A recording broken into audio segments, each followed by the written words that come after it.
Hello, my name is Will Carmack, and I'm going to tell you how difficult or not difficult it was to move from New York to Los Angeles during a global pandemic. I mean, not a lot of people have done that, so I feel like this is useful knowledge. Is it difficult? Is it expensive? Like, what can you expect? So basically, I feel like because of the pandemic, I was able to find a really great spot. The place we live in Los Angeles is like this beautiful industrial loft I feel like you couldn't find on the market during a not pandemic, if you know what I mean. So surface level, I think it could be easier to move right now because there's more available units, and I do think things are ultimately way cheaper now. I know my friend got a really nice sky rise in New York for like way below her budget with 4 roommates. Like her 4 roommates were gonna live in Brooklyn, but now they can afford a high rise in Manhattan because the price has gone down so low because, you know, people don't really want to move to places like New York or Los Angeles right now. So this loft is $3,500 a month, split between 2 people. I've been told that we got an incredible deal on this place. I've also been told that this is way more than anyone would ever pay for an apartment, but those people just don't know. I think those people are just like living in Texas or Virginia where your cost of living is like $500, and so of course this would sound insane, but also, so you know, you just make way more in Los Angeles. So it all kind of like evens out. So finding a place I think is easy right now. And also it's been so chaotic with landlords that I feel like it's easier to like break stuff because like what can they do? Like for example, me and my roommate got super lucky because when we were in New York, after the pandemic hit, our lease was supposed to be renewed, but he never renewed it, but we just kept paying rent. I felt like there was this understood like, yeah, we don't know what's going on. And so I know a lot of people might not be that lucky with their landlord, but we were able to just dip whenever. He obviously didn't want us to and asked us to stay, but we were like, there's no lease.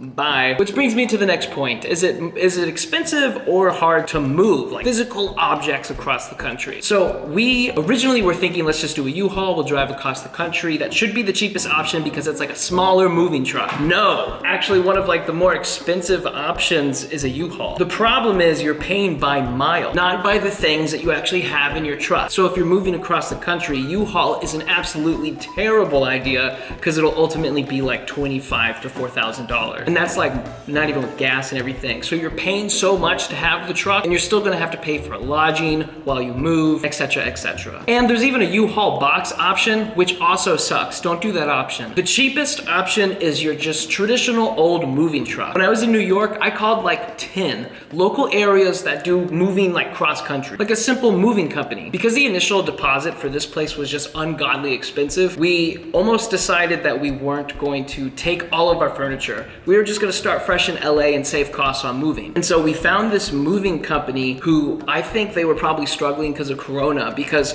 their initial price was $2,500 and I was like, I'll give you $1,300 for this. And it was 2 mattresses, 4 arcades, 2 desks, and 3 TVs. $1,300. And they went for it. And I even pitched them to pay it in 3, 10% up front, and then you split the 2 rest of the percentages between when they pick it up and when it arrives. And it took exactly 2 weeks to get here from New York to Los Angeles. So if you want to move like physical objects, you're looking to spend around like $1,300 to $2,500. But if you're willing to do the work and the research, like I was, I called every place in New York, local, external, etc., and I found the place that was willing to work with me the most. A lot of people think these processes are finite, like moving, living situations. It's not. Another great example is this place, like I mentioned earlier, was a really expensive initial down deposit because it's traditional to pay first and last month's rent. So that's already $7,000 for the initial down deposit. And then they tacked on an extra $3,500. And I was like, whoa, so our initial down deposit's 10 G's, which was mind blowing, right? And I didn't think it was worth it. Like to me, that was a deal breaker.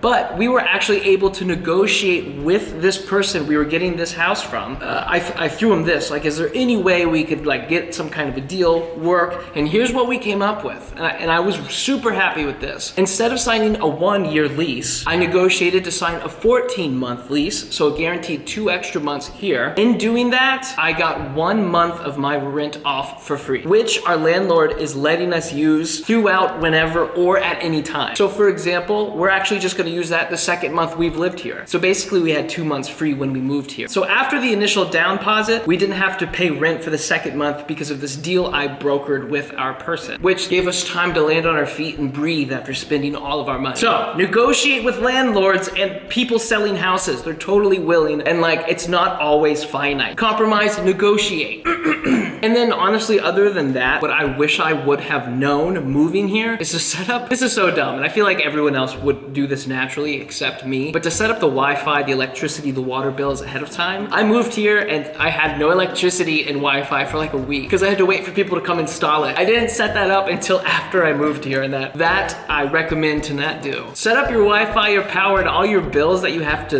live with before you move. But guys, I can honestly say like $1,300 moving truck was really the only expense everyone can probably expect from moving across the country. $1,300 to $2,500 moving fee. My situation with my apartment isn't gonna be everyone, so you won't have to spend this much money to move across the country depending on where you end up landing. But I hope you get some tips here that you can compromise with landlords and whatnot. Okay guys, okay. And of course, if you're moving across the country, when you get to the new location, get a COVID test because you could have got it on the plane. So I got a COVID test, all was well, and yes. And so my overall assessment is that it was not hard to move across the country. In fact, I felt like it's cheaper than it's ever been. People aren't willing to move right now, so the demand is low, which means the supply is cheap. So if you want to move, it sounds crazy, but during a pandemic may be the most cost-efficient time to do it. And that is my conclusion as someone who can work from anywhere doing freelance editing and YouTube. My situation is super specific. I can uproot and leave and always have a job because my job is digital. But I hope this video kind of gives you insights into moving. I feel like this wasn't helpful at all as well, and I think that's funny. All right, okay. I hope this was helpful and you guys learned some stuff. Comment down below anything, really. And now, let's thank today's sponsor, which is Squarespace. You knew it, it's always Squarespace. Hello. These things are so like invasive. So I'm here to talk to you about Squarespace. So Squarespace has members only content now, guys. So you can connect with your audience and generate revenue through gated members only content. Manage your members, send them emails, and leverage your audience insights. All on one easy to use platform. I need to stop touching this. Ugh, it's just fun. But let's talk about portfolios and galleries. You can present your work using Squarespace's professional portfolio designs. You can display projects in customizable galleries, and I think this is cool. You can even add password protected pages with your clients to like encryptedly, mysteriously? No, that still doesn't work. Privately, securely is the word I'm looking for. You can securely transfer files between you and your clients so no one else will see it. And then I'm touching it. And then of course we can all appreciate the fact that Squarespace will let you keep your social accounts connected to your website. So you can share like social posts from your Facebook, LinkedIn, Twitter, all on your website. I know I'm trying to sell you something and I'm in my sweatpants outfit, but you gotta believe me, with award-winning designer templates and all this great stuff, Squarespace rocks. And if you want a free trial, go to squarespace.com/willcarmack to get 10% off your first website or domain. So check the top link in the description. Thank you for sponsoring this video, Squarespace. Thank you. Where there's a will, there's a way. My name is Will, and have a nice day.